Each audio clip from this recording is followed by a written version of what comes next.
Hey everybody, good morning, good afternoon, good evening. Welcome to Beekeeping for Newbies. Thank you very, very much for taking the time to listen. I do appreciate you. And as always, feel free to reach out, Jeff at beekeepingfornewbies.com. It's NEWBEES.com. And I do apologize if you go to the website right now, for whatever reason, my hosting provider is having some kind of a catastrophic failure and I see nothing. And the only message that's on the website right now says database connection lost. So that's pretty exciting that they probably got hacked and took down the whole hosting provider. So the website should be back up one of these days here, and I don't know what's going on there. We'll have to harass them about that later on. And today's warm-up song is Love Me Tender by the King. Yes, Elvis Presley. Okay, I wanted to send out a congratulations. There's the voting is done, and everything has been announced. So you all have won. You have been voted the best-looking bee podcast listeners globally. So congrats to all of you on that. It's a big accomplishment in a very competitive space. So nice work. Okay, today what we're going to do is it's episode 180, and we're following up on last week. We were talking about Pennsylvania's Plant and Pollinator Protection Act, and I referenced in the previous episode, I referenced Senate Bill 1198, and that was the 2024 bill that went before the Senate in Pennsylvania. Now in 2025 is House Bill 1277. And I wanted to talk to you kind of about the differences between the two and why we're even doing a follow-up at all. So we had a lot of questions about last week's episode around a lot of the legislative process and how urgent everything is, what the level of kind of oh crap factor is that we're kind of looking at with this whole thing. So I thought it might make sense to do kind of two things today. One is it's sort of a bit of a correction, because what I was bringing up in the last episode, I said, hey, this is current legislation, this is active, and that's not really true. I'll explain that in the next few minutes here. I'll explain the replacement bill that is, in fact, active. We'll do the breakdown of what happened with the last bill and the expiration of that. We're going to talk about what the risk-based inspections are, because this is important in the way that it's been discussed across the two. We'll talk about what new powers the department's going to have to enter property and to destroy colonies, how the fee system quietly expanded a little bit to include some new revenue streams, the types of penalties and daily fines that are now going to be on the table with this new bill, and how the bill gives the state exclusive authority over pollinators, plants, and even, your kind of day-to-day beekeeping practices. So hopefully by the end of all of this, it'll be a much clearer picture of where everything stands, what's changed, what to look for next.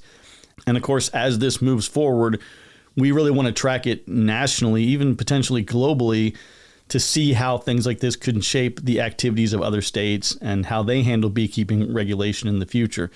It's going to be really important because, like we talked about, once one state adopts something, it tends to be a little bit easier for another state to point and say, well, they did it. Where we're going to start, though, is by walking through the Pennsylvania legislative process, how that works, and kind of how you can understand where the bill stands, how fast it could move, and what opportunities there are for public input before it becomes law. And I think this goes back to kind of like middle school, high school, legislative kind of class, in civics or any kind of, U.S. history and how these things work. I never remember this. I can never keep track of what happens when and where. I recognize you have like a House and the Senate, and each one can propose different things, and they go through their processes and they pass it to each other and they make changes, and they do a lot of things to justify their existence and creating more jobs and creating more ways to spend your money and all those kind of cool things. I just always forget how it works. So we're going to just walk through that. For anybody who really doesn't care to dive into the details of this, we'll walk through that whole process as well today and explain that. So let's start with how we got from the 2024 legislation, which is what I was really discussing last week, to the 2025. So any proposed bill in Pennsylvania's General Assembly is going to be tied to a specific 2-year legislative session. If that session ends before a bill is passed in both chambers and signed by the governor, it simply expires. It doesn't carry over automatically. That's what happened with Senate Bill 1198 from 2024. It reached committee review, but it never advanced for a vote before the session ended, so it officially died, with adjournment. Now, once a bill expires, the concept behind it can still be revived in a new session, but it must be reintroduced as a brand new bill, often under a different different number or even in the opposite chamber as what happened here with this situation. So in this case, the Pennsylvania Department of Agriculture, it didn't drop the idea. They worked with the staff and the legislative sponsors to repackage and reintroduce the same framework in the 2025-2026 session as House Bill 1277. The shift from a Senate bill, SB 1198, to a House bill, HB 1277, doesn't mean it was picked up and moved. It means there's a new sponsor in the House who has taken the lead, likely using updated language provided by the department after some stakeholder feedback, internal review, and other pressure maybe to refine the bill in some way. So those revisions are often drafted by the same legal staff and the same legislative reference bureau. They're the ones who are taking departmental input, committee notes, lobbyist recommendations, beekeeping associations, anyone who might be involved. And then they're going to rewrite that text before it gets filed again. So the 2025 version isn't completely random. It is a continuation of the same policy agenda from the Department of Agriculture, but with some stronger enforcement language, higher penalties, and some more clear approaches to their kind of funding mechanism. So it's currently sitting in the House Agricultural and Rural Affairs Committee, where it's going to kind of start this process all over again with the hearings, amendments, and ultimately the potential advancement to the floor. Now, in Pennsylvania, any legislator can introduce a bill. So once it's filed, it's read across the desk, it's assigned to a committee. Committees are then going to review everything. They're going to hold hearings. They can amend the bill.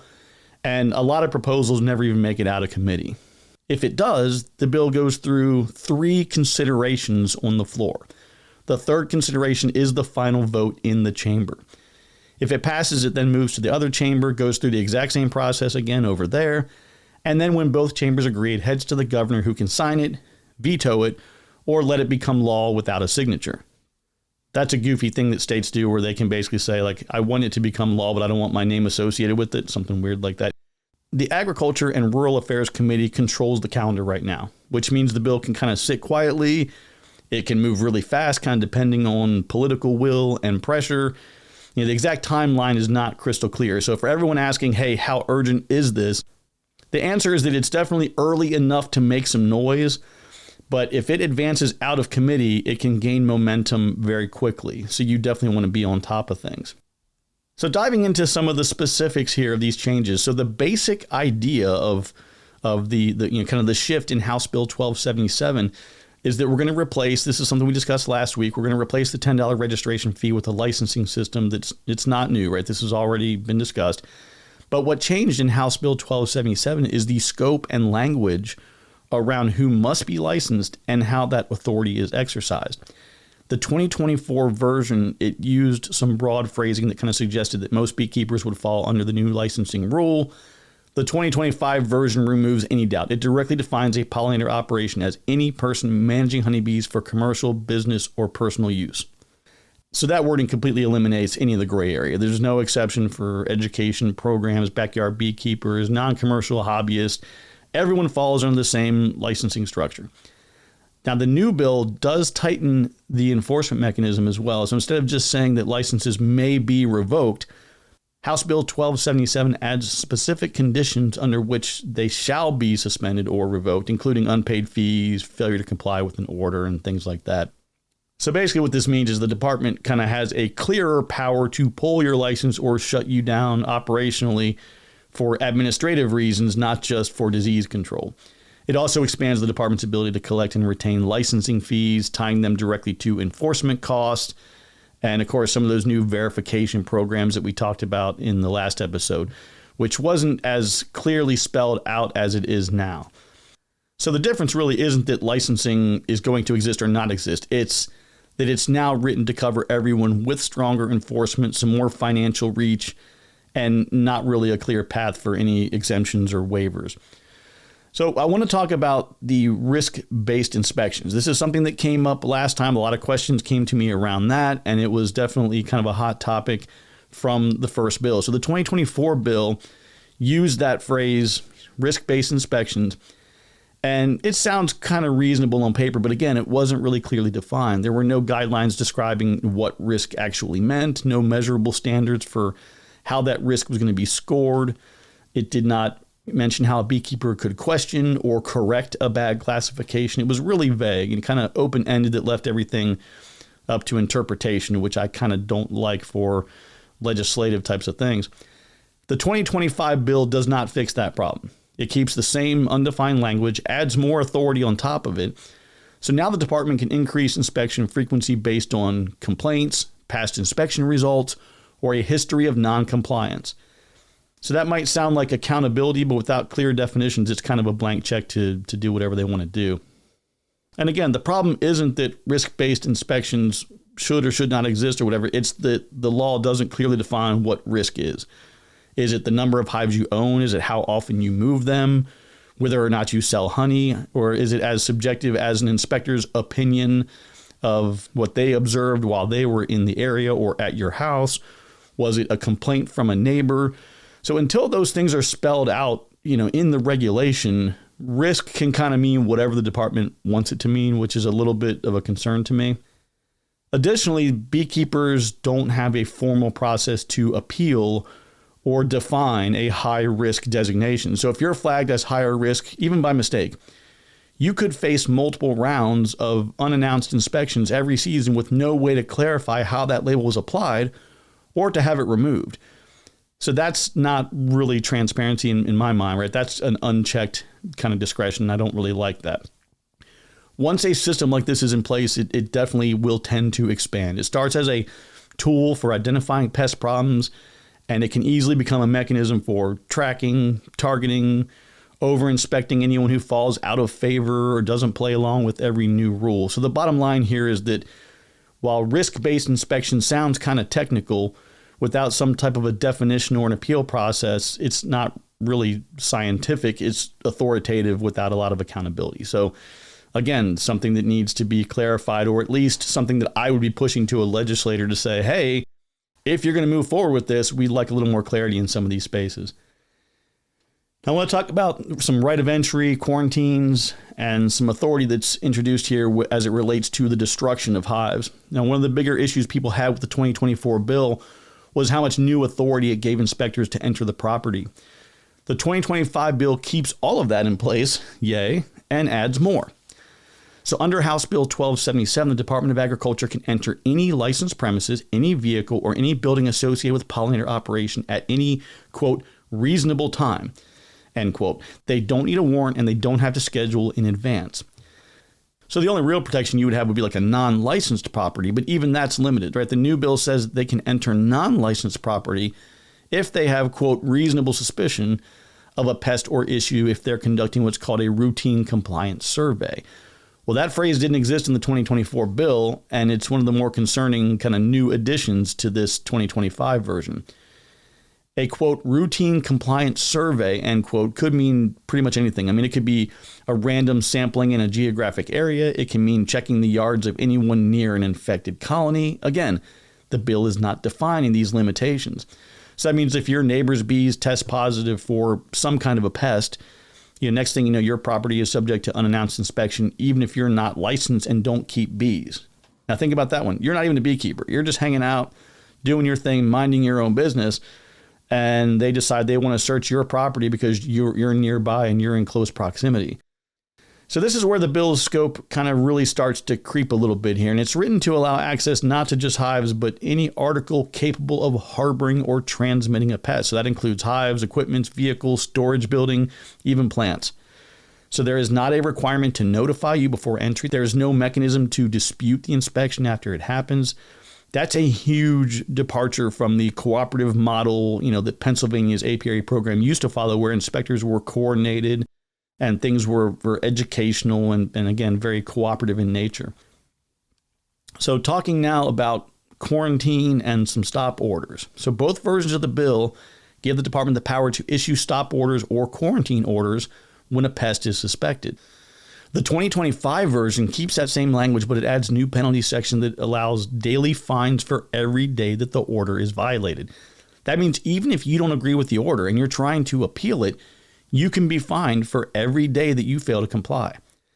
It also adds the option for criminal liability for anyone who interferes with or refuses to obey a quarantine or destruction order. That was not in the 2024 version. Quarantine areas can be as small as an apiary or as large as a whole county. The department doesn't need to prove an active infestation. They just need reasonable belief. Reasonable belief is enough to implement that. There's also no guarantee that an order is going to expire at a set time. It can stay in place indefinitely until the department decides to lift it. Now, under the Destruction Authority, both the 2024 and the 2025 bill give the department the power to destroy bees, hives, and equipment if they believe it's necessary to prevent the spread of pest. But there are key differences in how that authority is worded now. In SB 1198, destruction was limited to bees or articles, quote, found outside of a licensed or quarantine area, end quote. House Bill 1277 expands that language to say the department can seize, treat, or destroy any pollinator plant or regulated article if they determine it's necessary to prevent, control, or eradicate a pest or pathogen. There's still no list of specific diseases or pests or pathogen that justify that destruction. That means that this standard is entirely subjective. If they find a pest that could cause harm, even something as common as a small hive beetle, they have full legal authority to destroy your hive without prior notice or compensation. Now, again, I'm not expecting that anybody who is in a position like this, who is hopefully at least some level of passion towards honeybees and beekeeping, is going to be this way. But I absolutely know and are aware of and have seen times where the wrong people are in the wrong job and they abuse that authority. I don't think it's likely to happen, and I don't think it's going to happen very often, but I guarantee things like this will absolutely happen if you give them that level of power and control. Now, the current bee law, which this bill is going to be repealing and replacing, it requires written notice and gives you a chance to treat or correct the issue before destruction. That protection completely disappears under House Bill 1277. The other concern here is the phrase, quote, regulated article, end quote. That term isn't limited to bees. It includes hives, equipment, boxes, feeders, possibly even stored honey. All of that could be seized or destroyed if the department says it's connected to a pest issue. So in short, this section of the bill replaces cooperation and notice with enforcement and destruction authority. It shifts the tone drastically away from, education and cooperative disease management to full-on compliance and policing. Now, talking about some fees and verification programs and a few other areas of financial expansion, under the old bee law, registering your apiary was $10 per applicant. It was a flat, simple, predictable fee structure. There were no recurring or scaled fees, no link to what you sold or you produced. With SB 1198, the 2024 version, it introduced the idea of replacing that with sort of a flexible licensing system. It had some of those optional verification types of programs, certain programs you could be a part of, guaranteed to be treatment free or guaranteed to have some sort of a certification associated with it. And those things were going to ultimately be tied to some type of a fee, a percentage of gross sales, something like that. House Bill 1277, the 2025 version, it keeps that same structure but strengthens the department's control over how the money flows. The new bill specifically directs that all fees, charges, and assessments collected under these programs be retained by the department in a dedicated account rather than deposited into the state's general fund. That's a huge change. That gives the agency direct financial independence to expand programs without additional legislative appropriations. The bill also adds new enforcement language linking payment to those fees to license status. So if a participant fails to pay, the department may suspend or revoke the beekeeper's license until payment is made.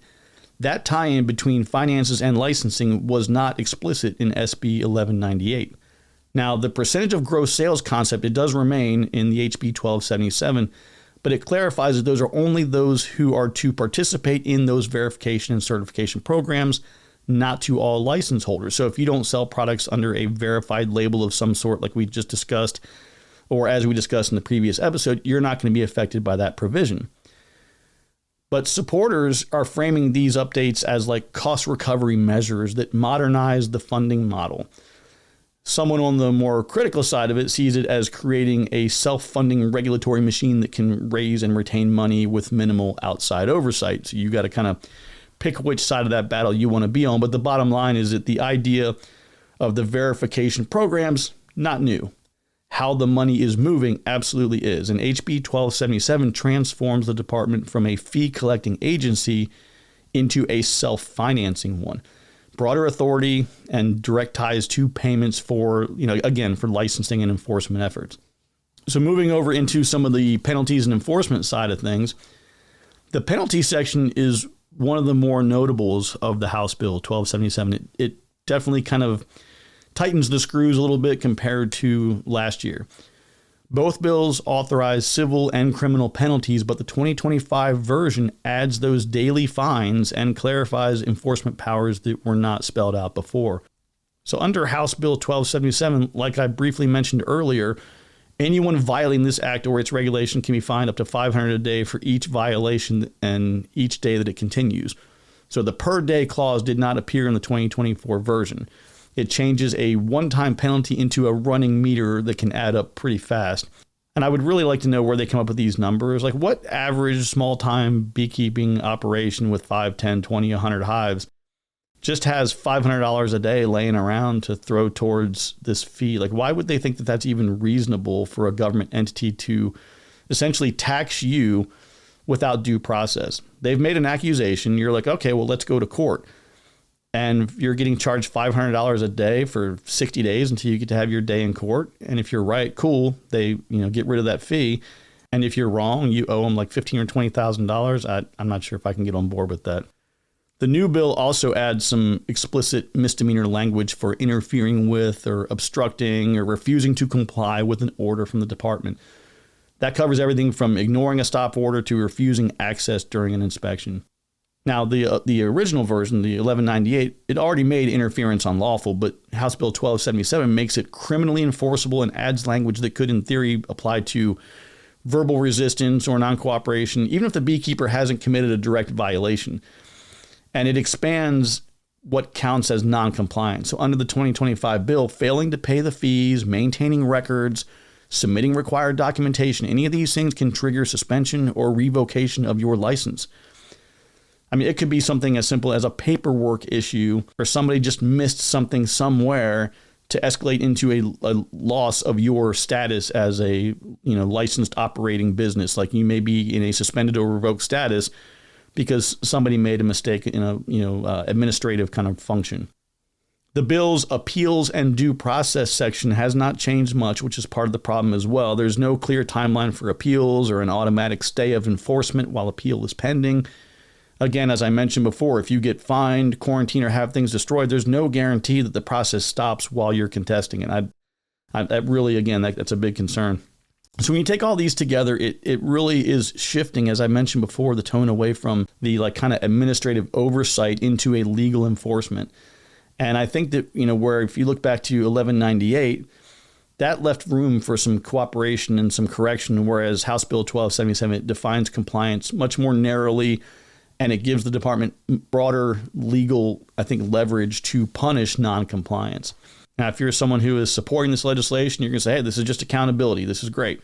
But it effectively is raising the stakes for every beekeeper, especially small ones, by treating all violations as potential enforcement actions instead of teachable moments. Imagine being like a small-time beekeeper, 2, 3, 4, 5, whatever hives. You're just trying to enjoy nature, be a part of things, get a little honey for your family, have some fun, do some things with your kids, just a nice, fun thing. And next thing you know, you've got some legal person breathing down your neck because you didn't file a piece of paperwork around your monthly, quarterly, yearly reports and your notes or something stupid. Like, come on. Okay, now one of the quieter changes, this is talking about how broad the authority is, like statewide. One of the kind of quieter changes between 2024 and 2025 shows up towards the end, where House Bill 1277 defines the department's authority as, quote, exclusive jurisdiction, end quote, over plants, pest, and pollinator health across the state. So that language is subtle, but it definitely makes a difference because it effectively preempts local governments from adopting their own apiary or pest control ordinances that might conflict with the state's policies. So in the past, local beekeeping associations, county conservation districts, some of those kind of worked hand in hand with inspectors to address regional issues or, small hive beetle, invasive plants, whatever it might be. House Bill 1277 removes much of that flexibility by centralizing the authority inside the department. That means if a local municipality or county wanted to pass an ordinance limiting hive density per residential lot, or restricting the number of colonies in urban neighborhoods, or setting their own pesticide education or outreach requirements, the department could overrule it under the claim of exclusive jurisdiction. The 2024 bill did have some similar wording, but House Bill 1277 adds new preemption language that extends beyond bees to cover the plants, pollinators, and any regulated article. So that puts nearly anything under one statewide system.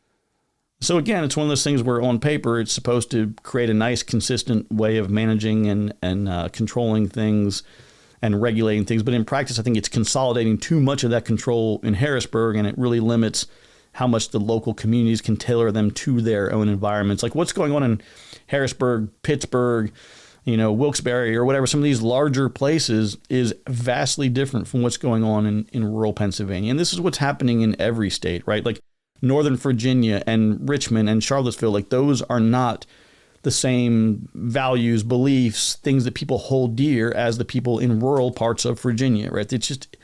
It's a problem really that we're seeing on a national scale between completely different sets of beliefs, values, and all of that. But that's kind of going off onto a little bit of a sidebar. But I guess the key takeaway with it is just finding some way to say, look, I don't know that we need to centralize everything. We'll maintain an overarching body of regulation, but I still believe that things need to be pushed locally. It's almost like the federal government telling every state everything that they have to do.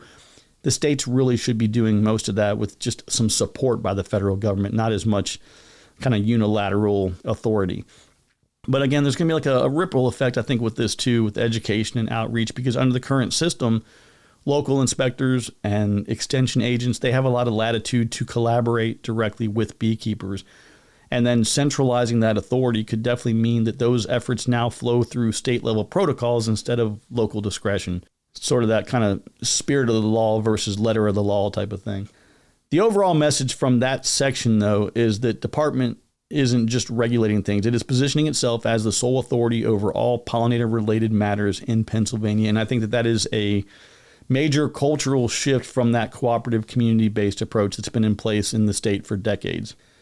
Okay, so trying to bring everything full circle. When we started the discussion last week with Senate Bill 1198, and now you've seen how that has kind of evolved into House Bill 1277 with some stronger enforcement, more centralized power, and a structure that really gives Department of Agriculture some financial independence to expand its own reach.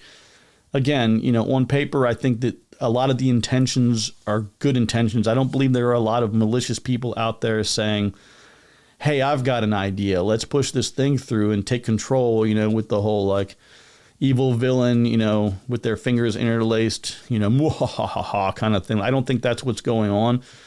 And I recognize that they want to modernize things and protect pollinators and maybe streamline some management. But when you look at things that are contained in this and you look at them closely, you can really see how much of that authority is shifting towards the state and how little protection that there is for individual beekeepers, especially small-scale backyard beekeepers who are just trying to have fun and do the right thing.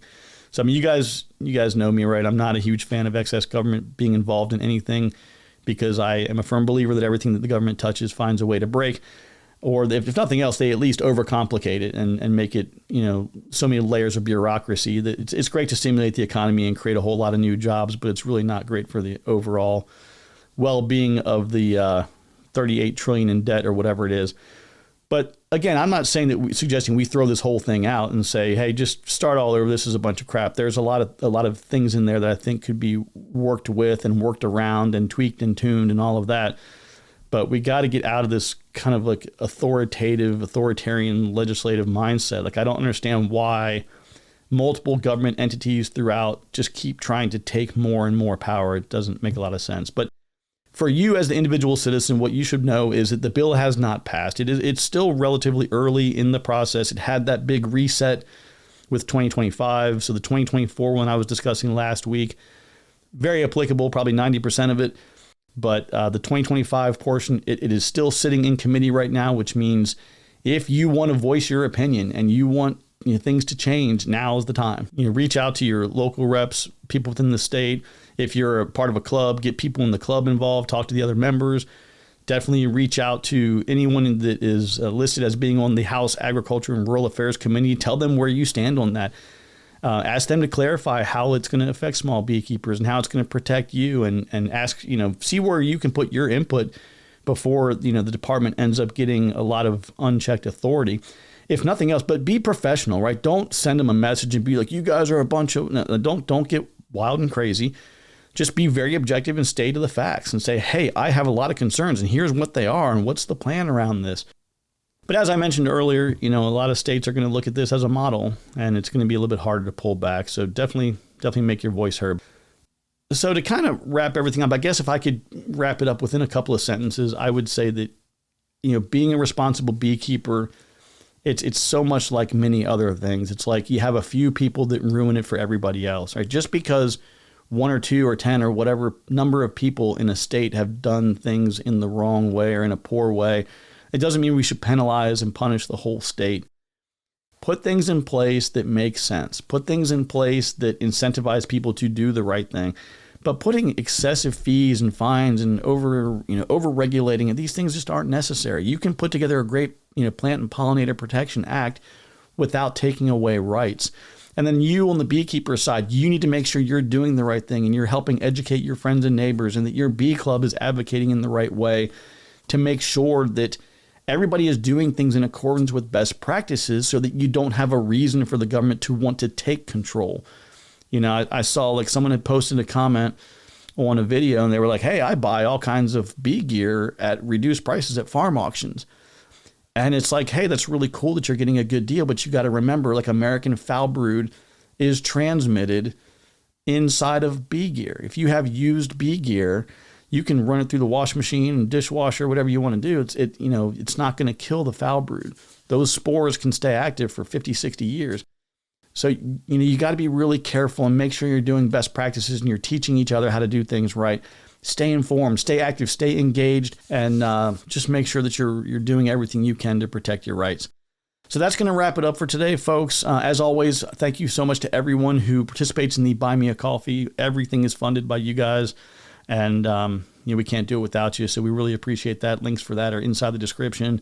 If you have any questions about this or anything else, feel free to drop me an email, jeff@beekeepingfornewbies.com. It's NEWBEES.com. And the website is down, so I don't know what to say about that right now, but you can join us at the Discord room as well. And again, with this web thing really is driving me nuts. I've never, ever had a website be down like this. And here, you guys probably heard me talking about my shift from GoDaddy over to this new platform. And I was super excited about it. I've had no issues with it. And now all of a sudden they want to start failing me. But anyway, take care, be kind to one another. Remember that I love you. There's nothing you can do about it. We'll talk to you soon.